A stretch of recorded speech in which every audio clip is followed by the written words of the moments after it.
di sebuah desa kecil di pinggir hutan Kalimantan. Hiduplah Pak Harun, seorang kakek tua yang dikenal bijaksana. Meski usianya sudah lebih dari 70 tahun, Pak Harun masih sering masuk ke hutan, mencari tumbuhan obat, dan mengajarkan anak-anak desa tentang kekayaan alam. Pak Harun berjalan menuju hutan, melambai kepada warga yang ia lewati. Pak Harun berbicara sendiri, "Hari ini aku harus menemukan akar pasak bumi. Semoga hutan memberikanku berkahnya."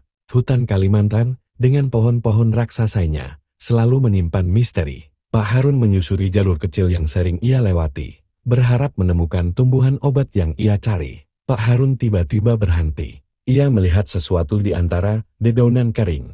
Pak Harun terkejut, bergumam, "Apa ini?" Ia mendekat dan melihat sebuah telur besar berwarna hitam legam. Pak Harun mengamati telur itu dengan hati-hati. Pak Harun menemukan sebuah telur besar berwarna hitam legam. Telur itu mengilap seperti batu obsidian, dan ketika disentuh, terasa dingin seperti es. Pak Harun berbicara sendiri, "Aku belum pernah melihat telur seperti ini sebelumnya. Aku harus membawanya ke desa." Ia membungkus telur itu dengan kain dan memasukkannya ke dalam tas. Setelah kembali ke desa, Pak Harun menemui Pak Raji, tetua desa yang dikenal memiliki pengetahuan tentang legenda lokal. "Pak Harun, Pak Raji, saya menemukan telur ini di hutan. Apa menurut Anda ini milik ular?" Pak Raji mengamati telur itu dengan serius. Pak Raji berpikir keras, "Ini bukan telur biasa. Harun, aku pernah mendengar cerita tentang telur seperti ini. Konon, ini adalah telur ular hitam Kalimantan. Makhluk langka yang hanya muncul sekali dalam 100 tahun. Pak Harun terkejut.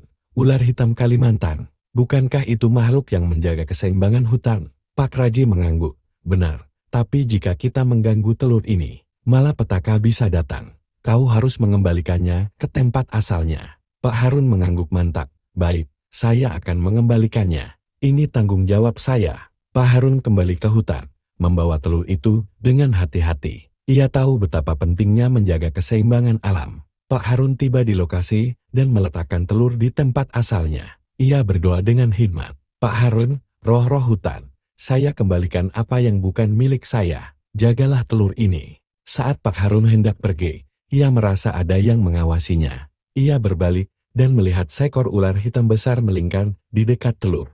Sebuah ular hitam besar muncul, matanya merah menyala seperti api. Namun, ular itu tidak menyerang. Ia hanya menatap Pak Harun dengan tajam. Pak Harun membungkuk hormat. "Pak Harun pelan, aku hanya ingin menjaga keharmonisan. Aku tidak akan mengganggu." Ular itu tetap diam. Pak Harun berbalik dan berjalan pergi tanpa menoleh lagi. Sejak hari itu, desa menjadi lebih damai. Hewan-hewan yang sebelumnya sulit ditemukan mulai muncul kembali. Pak Harun percaya bahwa menjaga keseimbangan alam adalah tanggung jawab manusia. Pak Harun duduk di depan rumahnya, tersenyum melihat anak-anak desa bermain di halaman.